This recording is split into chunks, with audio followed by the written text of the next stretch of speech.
So the human condition is such that we are constantly longing for something that we feel we do not have.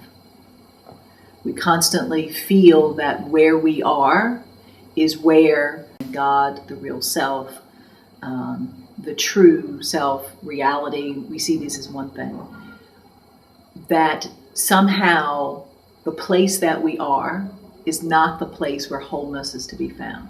So there's this constant questing to get someplace else where we believe the good stuff can be found, someplace else where we believe there we'll be at peace, there we'll feel connected, there we'll feel whole. And this work addresses it very differently. This work has a fundamental understanding that if we can actually learn to stand still where we are, God enters in. Or rather, the wholeness that's already here reveals itself. And that it's actually our questing to get someplace else which keeps us in this constant looping of questing and self-improving in such a way that we stay constantly in the seeking mode and never the finding. Never finding, truly finding what we seek. And that's what this work is fundamentally about. God of light, help me live, help me live, help me live. Oh, We have a saying, everything that's allowed to exist exists in light. So when things are allowed to exist in the form that they're in, whether that is a back problem or an emotional problem or your anger at God, when it's allowed to exist in the form that it's in, it begins to transform and heal and move naturally to the next degree of wholeness. And it does so not because you forced it to do so, not because you've tried to make it into some pretty perfect little thing, but because it is built in to life that we want to be whole, that we want to know this. So this work is based on such trust of the human life and the way that we're made. And it invokes and invites wholeness throughout all of our being because it's so fundamentally kind. we are here to have a change of heart, to burn until we are light. Awakening means just that, awakening. Awakening to what is here, awakening to life as it is, awakening to what's real. And what's real for most of us is that we suffer. We suffer from feeling separate. We suffer from not knowing what it means to be whole. We suffer from not knowing how to be kind to ourselves. We suffer in many small ways as well as large ways. So what really happens is that we need to awaken to that suffering and many different configurations that it takes. So we awaken in one area. For instance, we discover that we're suffering in a particular argument we keep having with our spouse. Then we discover, there are connections to that to do with our mothers or our fathers, or we discover there are other connections to it. So these connections, these complex relationships begin to reveal themselves. And so we think, oh my God, my suffering's worse. It's, the world's coming to an end. My suffering is worse. When really it's not worse. It's just that before it was invisible to you and controlled you, by the way. Controlled you every day of your life because you were constantly walking around it, trying to avoid that landmine that caused you suffering. And now you're awake to it. But the paradox is, unless we're awake to it, we cannot bring it in to true relationship and the relationship of healing and the relationship of wholeness. In order for things to return to life, they actually have to come out of the dead, frozen state they're in. As long as they're in this dead, frozen state, they control us, and we may think we're not suffering, but the only way we can think that is if we keep pretending they're behind us. Keep it back there. But that means life gets smaller and smaller and smaller. And so that you can keep on avoiding that territory. Life, life is around me. Let me sing hallelujah. Life. When we learn to embrace who we are, as we are, to heal and awaken, life and death are not so divided in the way that we divide them. On the one hand, we died. We have a physical form. The physical form comes into life. The physical form ends. That's true. But is there life after death is not just something that we discover when we die, nor is it something that we have to do in terms of seeing dead people, so to speak. It's an interesting thing. Everything is right here. There is no other place that we go. There is no other place that there will find, heaven. These are these different versions of what it will look like. Consciousness, life, it's all here. So in a certain sense, there's no such thing as death. Because consciousness is continually changing. It's continually moving. So you could say there's constant death and there's constant rebirth, because there is in life itself. We know that we go through these many different changes, and the who that we are now, so to speak, the person that we are now, is not the same person we were 5 years ago.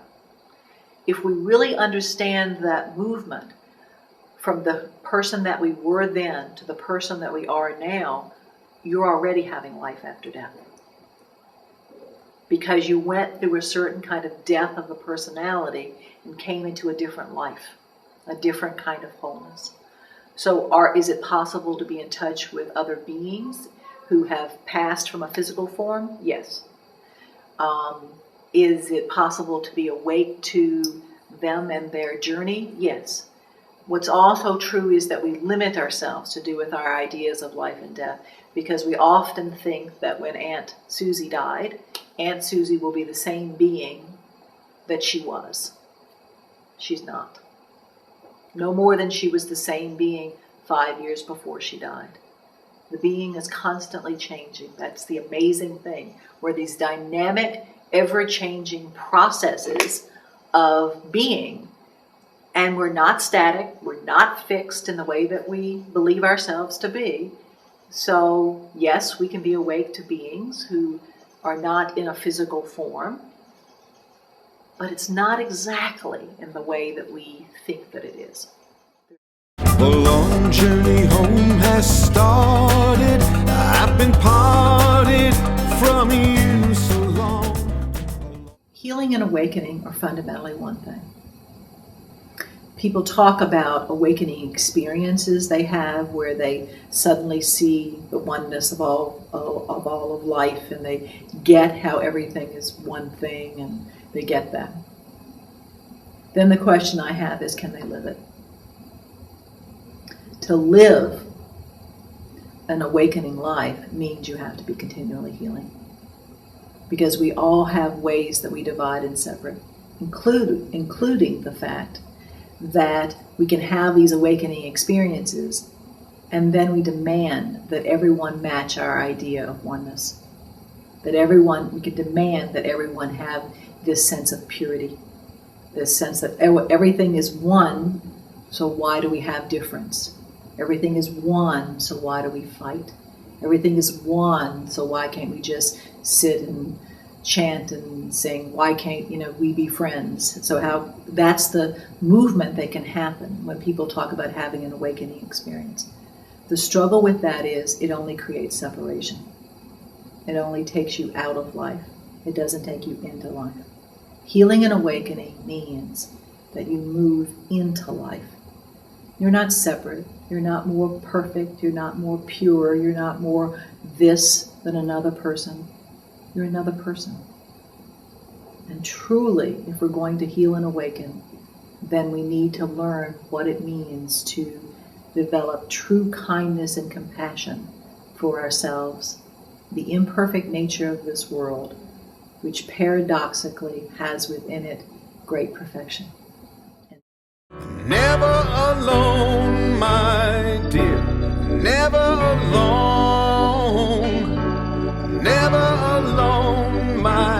Dear, you never.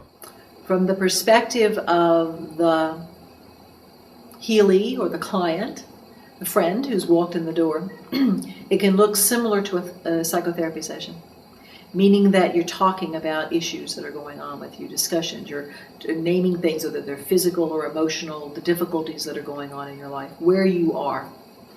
So it at first can resemble a psychotherapy session, but the diagnostic process of non-dual healing is very different, because rather than narrowing and then reaching a place where you come to a healing or a diagnosis, it actually broadens, it opens, it begins to include many different things.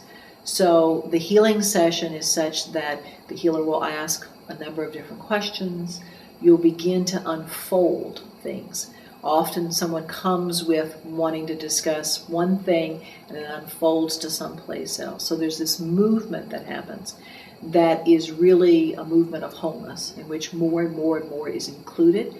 Not as in gathering more material, it's not exactly that. It's that you're getting a sense of the greater whole of what's happening, which is both includes the fundamental things and things that perhaps you didn't think were as fundamental. So you go through this diagnostic process and this diagnostic journey. And then there's a healing that happens after that. Oh, let me open in my dreams. Oh, let me open in my pain. What we look for is a certain maturity. And strangely enough, that maturity can appear in someone who's younger, in their 20s, and it can appear in someone who's older, who's in their 60s, and sometimes in between, not.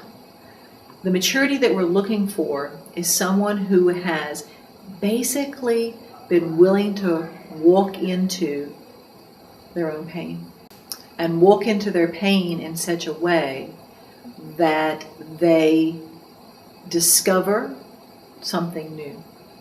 Not just keep cycling their pain, but who are willing to walk into their pain and be broken open.